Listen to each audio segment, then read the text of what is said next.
with the navigator. But he sits side by side, but the navigator has to keep his head down, so he's down in the fuselage to allow the pilot to see all round, giving good visibility.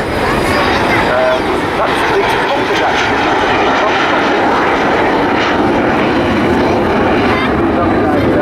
The front configuration, so you can see it go round in a 360-degree turn. So the cockpit is placed on the port side of the fuselage. That allows the pilot to see the carrier when it's coming into approach, and it also allows the pilot to have good visibility for dogfighting. After the Sea-Vixen aircraft tended to go for less visibility because they went supersonic and they needed strengthened cockpits. So he's coming now round, and if he was coming to a carrier, he'd be flying around at 600 feet, he'd be looking for the site, there'd be a landing site officer, he'd be looking at it and saying, keep coming, you're on, looking for the Roger, we're looking good, on the Roger means he's on the glide slope, Roger, looking a little left, looking good, no, we'd be able to think about waving off in a moment. Then there'll be a wave off.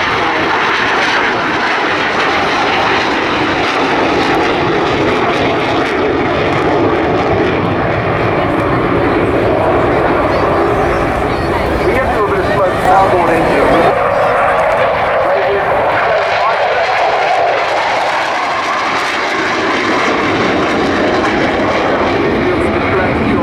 Wow, 7 minutes for sure, that is fantastic. Well, he's asked to go to 5,500 feet, and that's a great way to leave an air display.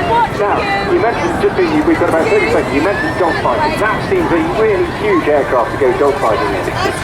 Yeah, I just take my hat off to them. 16 squadron and flying the mighty Tutor. He's not new to display flying and was the Tutor display pilot in 2014 with another previous stint in 2007 and 2008. This loop that he's pulling into now is one of the first aerobatic manoeuvres that new pilots will learn in the military.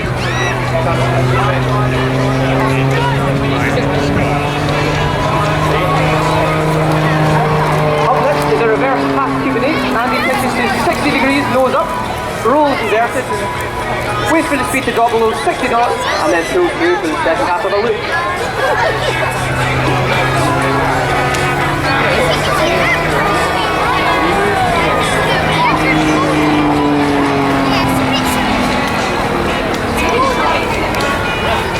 When he's not displaying, and he's a qualified flying instructor with number 16 Squadron at RAF Wittering, who along with 703 Naval Air Squadron, 674 Army Air Force Squadron and 57th Squadron at RAF Bramwell are responsible for teaching and inspiring the next generation of military pilots.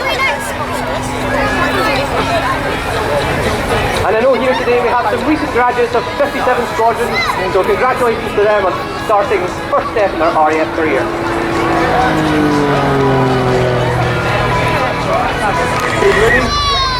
Ably assisted by Mike Stewart, and number 2 is Lieutenant James Woods, Woody, assisted by Frank Sousa. Welcome the Royal Navy Black Cat. And also Hurricane Dog moving into the Caribbean. Into the speedboat now. The aircraft will go backwards at 50 miles an hour. Reaching close formation, the only mobile station in the world is backwards formation.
6,000 feet as they crest this loop, slowing down to 150 miles an hour.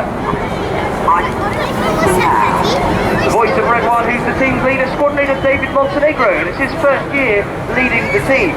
He's a former Hawk flying instructor, Tornado F3 air defence pilot, and former Red Arrow wingman. He joined the team back in 2009, flying until 2011, and finishing off leading the Synchro pair, before he then moved across to fly the Tucano, teaching basic fast jet training.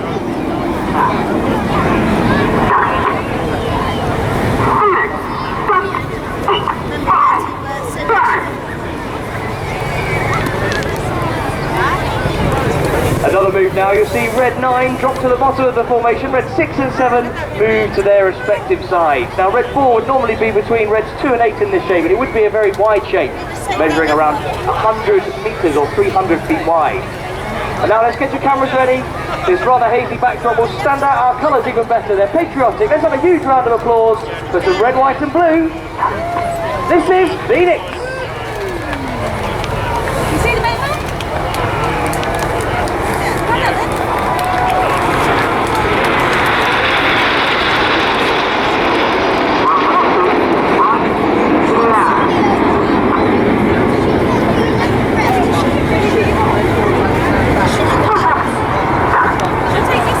Smoke goes off as they reverse this Phoenix shape, getting set up ready for the next manoeuvre. Now on the leader's right wing is the first of our 3 new pilots this year. Here's Red 2, Flight Lieutenant Mike Bowden.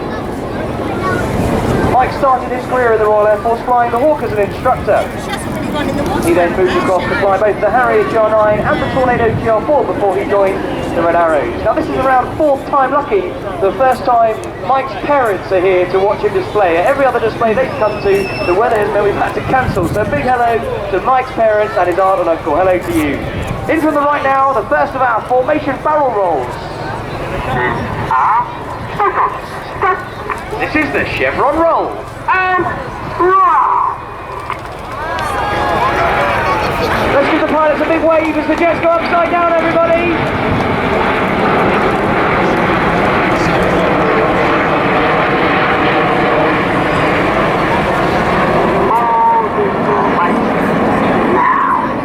Well, that chevron shape, clearly Red 1 at the front in the middle, and then on the left-hand side we have the odd-numbered pilots, and on the even-numbered pilots fly on the right-hand side.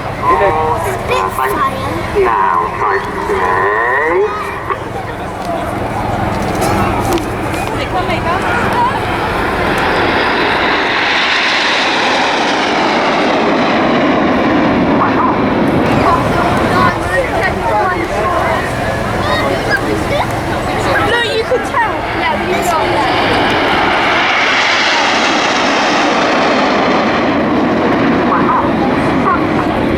Well, the lowermost aircraft, as you see it now, is flown by the master. Another shape change now as they start going nose up. They're vertical now, climbing to 6,000 feet. The shape changes, slowing down to 150 miles an hour, where the controls of this aircraft become a lot less responsive, so the pilots not only work hard to maintain formation, but actually change that shape. Using your imagination, you would normally see Red 8 at the back, but he's moved into Red 4's position. So this left as we look at with the smoke on, as we form the shape of a feathered arrow, or red.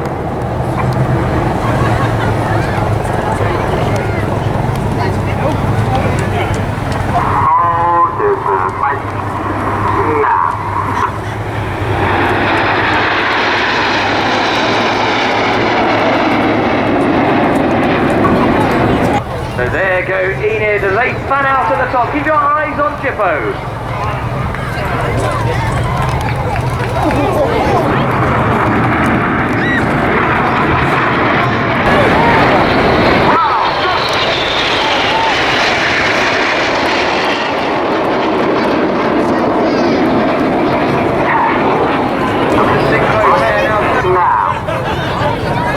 Climbing steeply, drawing a red, white and blue stripe is Red 9. He's flight first, Joe Hurston.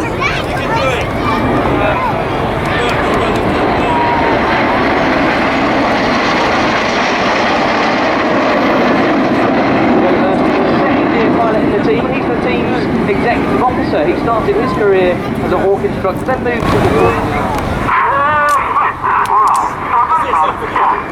The aircraft reach a height of 7,000 feet, and on comes their white smoke as they get ready to draw a fabulous part here in the blue sky of Bournemouth. Now keep your eyes up to the top right of the heart. You'll see a third jet approaching to add a final touch. Here he comes. His smoke comes on as he draws a spear. This is Red 8 to his flight lieutenant Ollie Parr. Ollie is a third and final year pilot with the team, a former Tornado pilot and Hawk flying instructor. Ladies and gentlemen, Red 6, 7 and 8, their heart and spear. And a gentleman named Justin Hughes would like to dedicate this.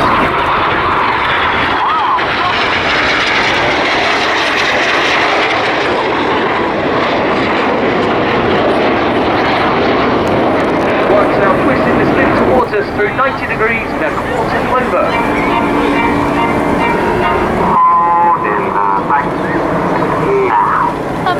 Now at 7,000 feet, get your cameras ready for the good bits.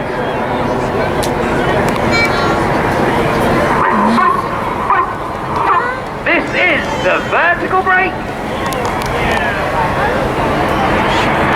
T-turns as they fly the carousel.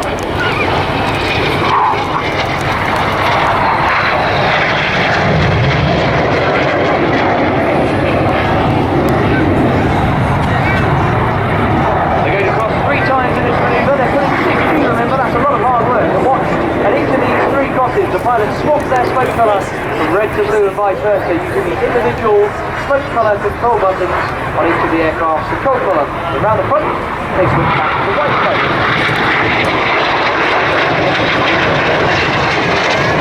He would be rolling around these guys, around their smoke, around a dozen times in this right-hand turn. What is known as the Twister, but sadly, as you know, Red 4 has a problem with his aircraft and has had to go and land back at Exeter Airport. So Red 4 would be doing that. He is Flight Lieutenant Stu Campbell. He is a second-year pilot with the team. Stu's ready to see a barrel roll with a very big difference. Red 6 has just rolled upside down.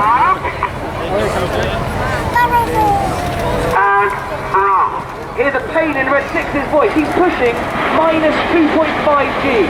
He's now the right way up, the other three are now the wrong way up. They fly the mirror roll.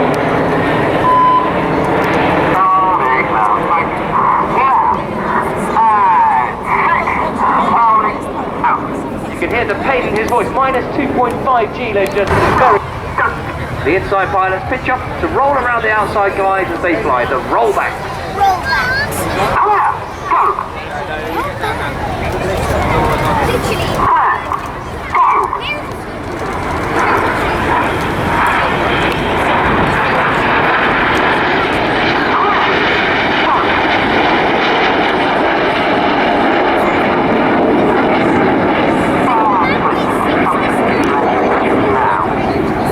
Those rollbacks finish down to the right. Bring your eyes further right now to find the 4 aircraft.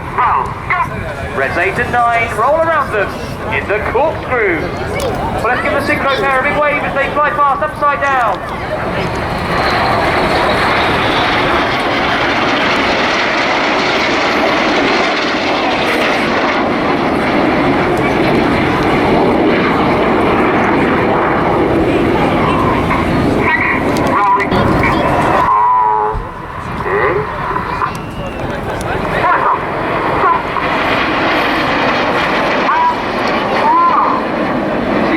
Changes from white to colour, and the other 3 go from colour to white. And we actually reduce the smoke by injecting regular diesel fuel into the aircraft's 400-degree engine exhaust. That makes it vaporised. The white smoke is pure diesel. The red and blue have a dye added to them, and we carry 5 minutes of white, a minute each of red and blue in each of the aircraft.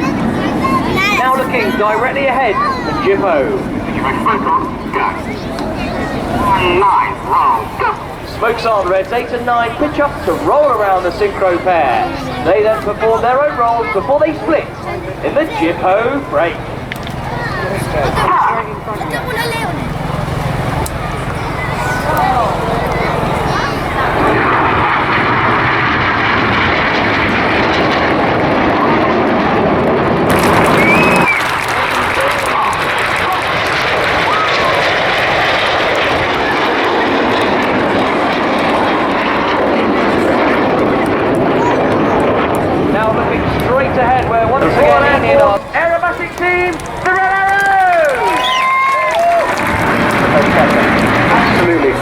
stuff.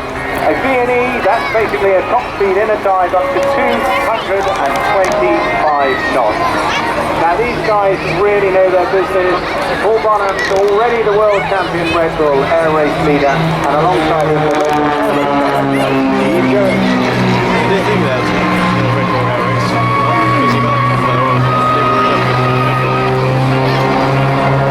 Yeah, these two pilots are absolutely incredible. That's how Pull down at the end of it.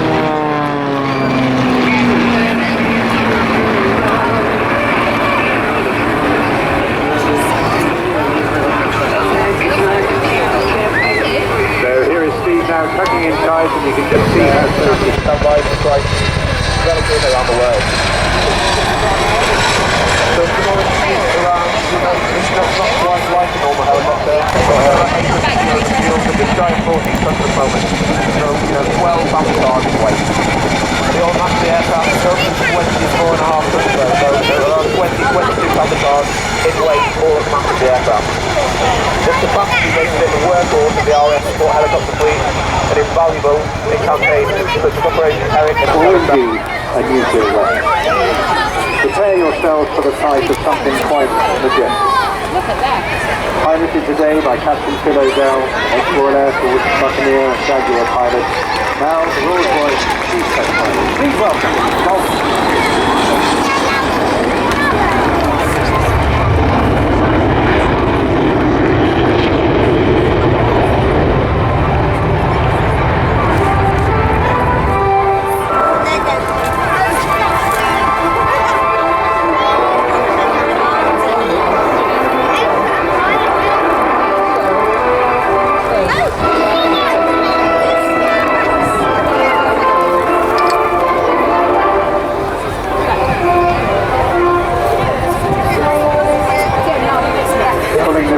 aircraft round now. Alongside Phil O'Dell today, Captain Bill Ramsey, an extraordinary number of years, 36 years of regular Royal Air Force service, and a vast array of aircraft. The Fleet of Vulcan himself got well over 6,000 hours, also through the JP, the Tornado, and the Hawk.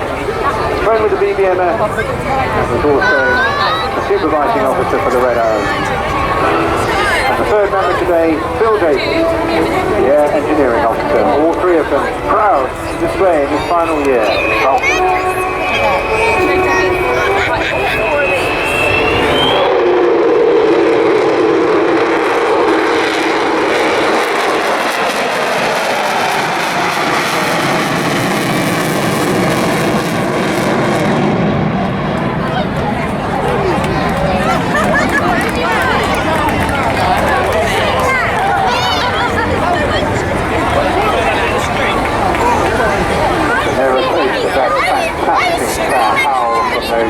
Massive Olympus engines.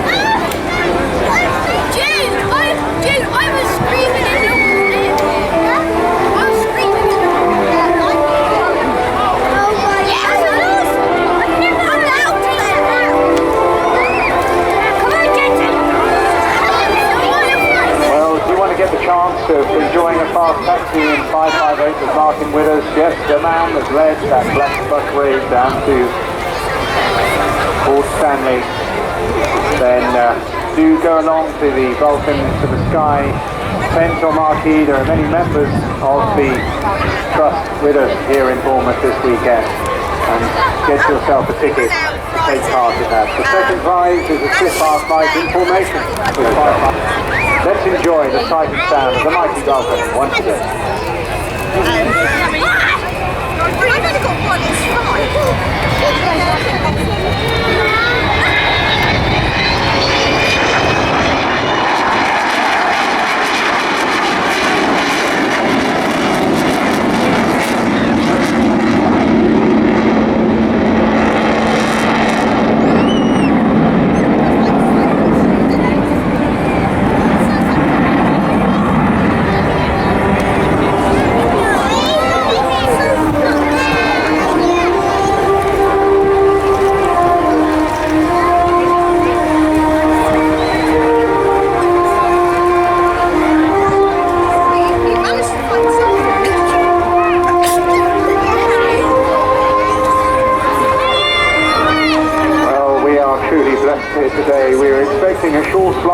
favourites, still Odell, bending around again, and I suspect this will be the last fly past. So, if it is your only opportunity this year to see it, shed a tear now, because this will be your last opportunity.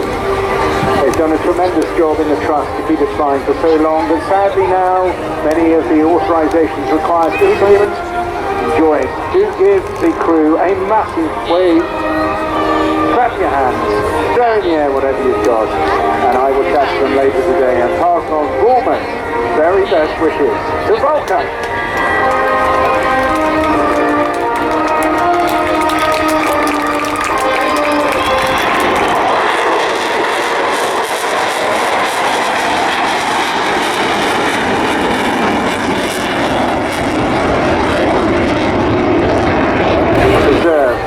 The integrity of our shores during the Second World War.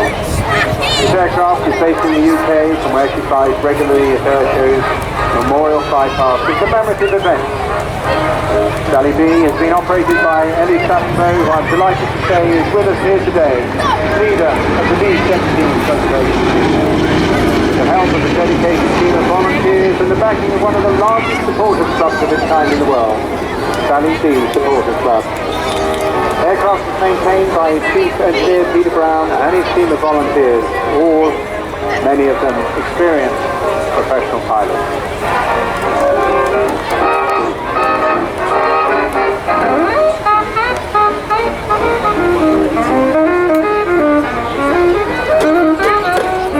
From the prototype's first flight in 1935 to the end of production in 1945, over 12,700 B-17s were produced.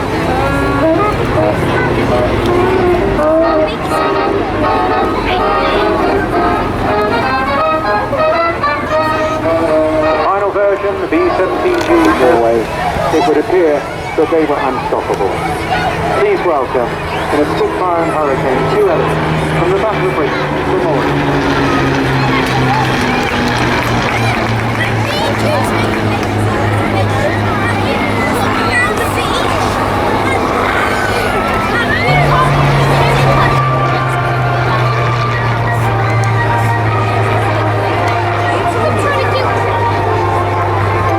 Running in now, straight ahead of us, in the hands of the Station Commander Group Captain Joe Daffy, the Spitfire 9E MK356.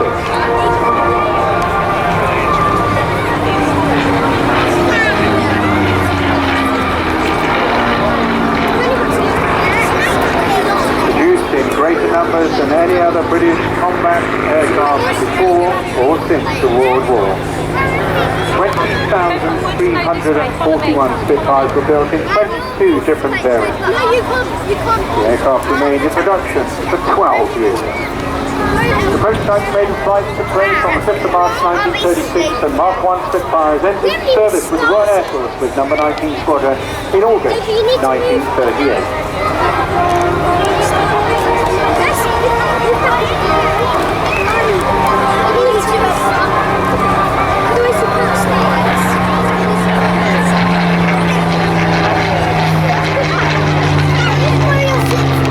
They've developed out of a really interesting design team headed by Bert Rutan on the left hand, and just look at how extraordinary they are.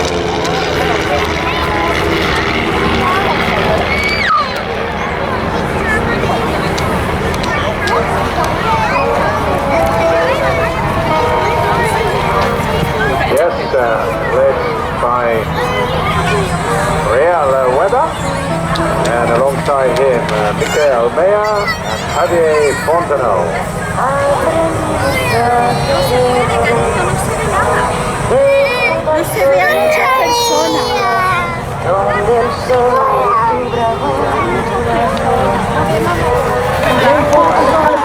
The guys at the top then, they will hopefully link together the parachute and carry out some crew canopy work, and as the aircraft personnel still have on board, keep guys in the crew seat. Did you do it like on the track?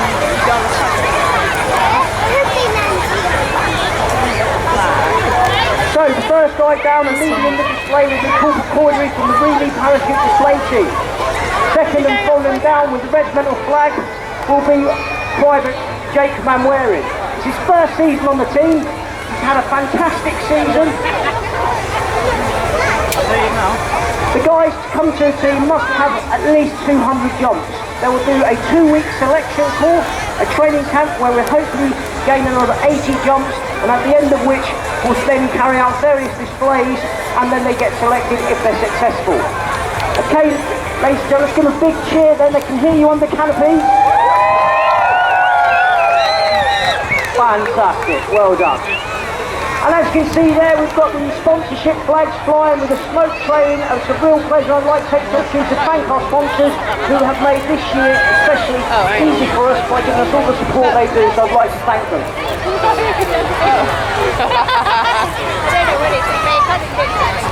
Yeah, it does. And there comes the first one down, Corporal Gordon from the Dreaming Free Fall Parachute Display Team. Thanks very much. Let's give them a big round of applause. Second one in today there with the Grant and Green parachute is Private Jake Manwaring on his first season. He's got a fantastic season. Look up there. Let's give a big round of applause then, ladies and gentlemen. Okay, if we look up to the sky with one coming down. Pilot in the stack today is Lance Corporal Roger Smith. He's had 4 seasons on the team, and this is his final season before he departs the army and moves into civilistry. And there we go, ladies and gentlemen, down into the downplane. They're spinning round now. They're reaching speeds of about 80 miles an hour before they break away.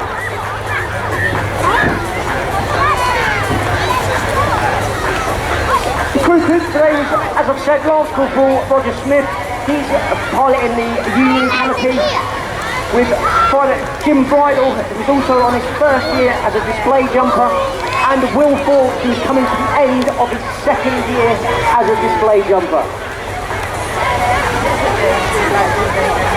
Principles are exactly the same with the parachute as they're an aircraft. We like to land into wind. This allows the parachute to slow down and give us the safest possible landing as possible. Thanks very much. Bournemouth is without a doubt our best show of the season. The people from Bournemouth give us so much support at the show. I'd just like to thank you all for your attendance today. Let's go.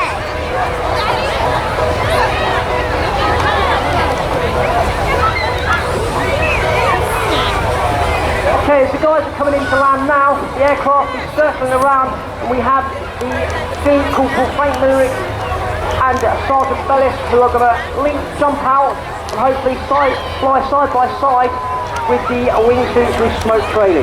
This is the first today. We tried it yesterday. Unfortunately, with the cloud base being so low, it didn't work out quite so well. So today on the aircraft, both guys are out and flying side by side. First time that we've done this here at Bournemouth, ladies and gentlemen. Let's give them a big round of applause. Reaching speeds of up to 120 miles an hour. And there we go, linking over. You can see him actually linking over now with the smoke. Fantastic. They should reach approximately 3,000 feet from when they're deployed their parachutes. There we go, ladies and gentlemen. Fantastic. Good job there from the Tigers Free Fall Parachute Display Team. First one under canopy is Sergeant Tom Bellis. Corporal Lyric flying out to sea now, and he deploys his parachute. Well done, guys. Let's give him a big round of applause. I can actually hear you now. That's fantastic. Well done there, the Tigers Free Fall Parachute Display Team. First time that has been done for your entertainment here at Bournemouth.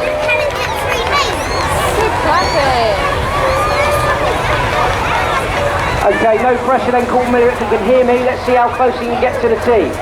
Let's see if he can get that mark up one more. Then I think he would have snatched it for the season. Let's give him a big cheer, ladies and gentlemen, as he comes in. Oh, unlucky Corporal, well done. And finally, from the Remy Parachute Display Team, Tom Bellis, who I'd like to take this opportunity to thank for showing his support to the Princess of Wales's Royal Regiment Free Fall Parachute Display Team, the Tigers. On that, ladies and gentlemen, I'd like to thank you for all your support. I hope you've had a great day. Please come down and see the guys on the beach. Thank you very much.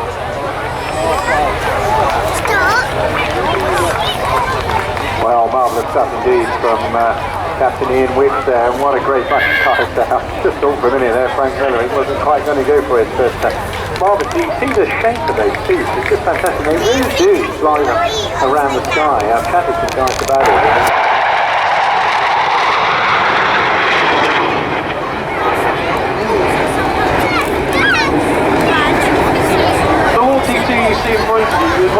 advanced fast jet training aircraft in the world.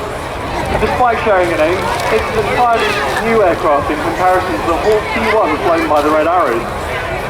It's important to note that like any military aircraft, the two aircraft you see before you are only one part of the story. The Royal Air Force exists to protect the nation and its interests. It projects military force from the air at range and speed, and if necessary, offers proportionate and precise military force at relatively low cost and risk.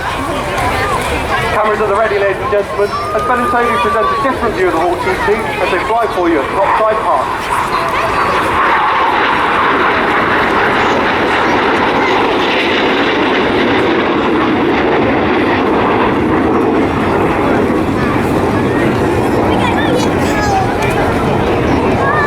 Flying training starts on the tutor aircraft, which you saw earlier today, before a student pilot is selected for either large multi-engine aircraft, helicopters or fast jets.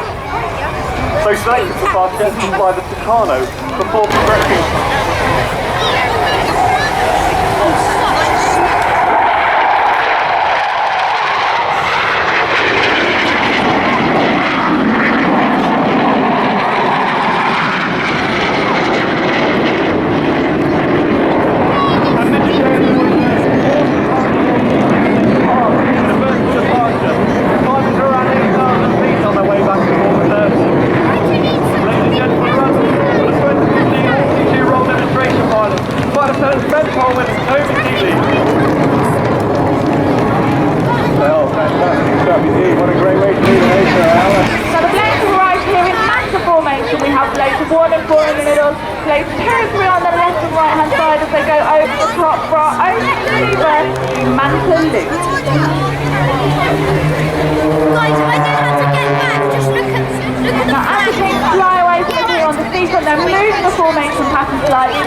Away from each other.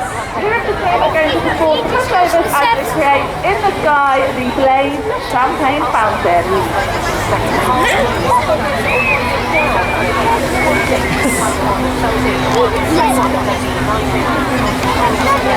Now as the Blaze come back towards, they're going to position for a manoeuvre that we added to the display last year. The two blades in the middle, they're going to pull 7G as they cross in front of one another to be crossed by a brake.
So here come the Vikings.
What are you doing?